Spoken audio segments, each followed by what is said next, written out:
بسم الله الرحمن الرحيم.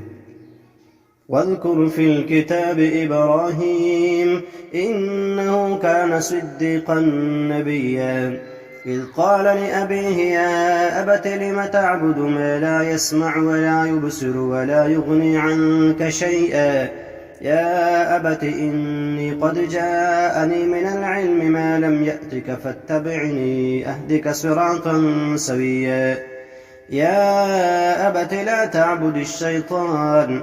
إن الشيطان كان للرحمن عصيا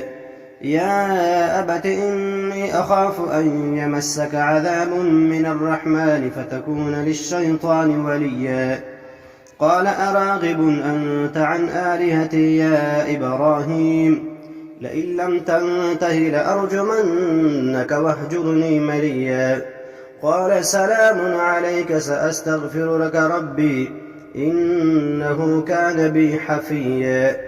وأعتزلكم وما تدعون من دون الله وأدعو ربي عسى ألا أكون بدعاء ربي شقيا فلما اعتزلهم وما يعبدون من دون الله وهبنا له إسحاق ويعقوب وكلا جعلنا نبيا ووهبنا لهم من رحمتنا وجعلنا لهم لسان صدق عليا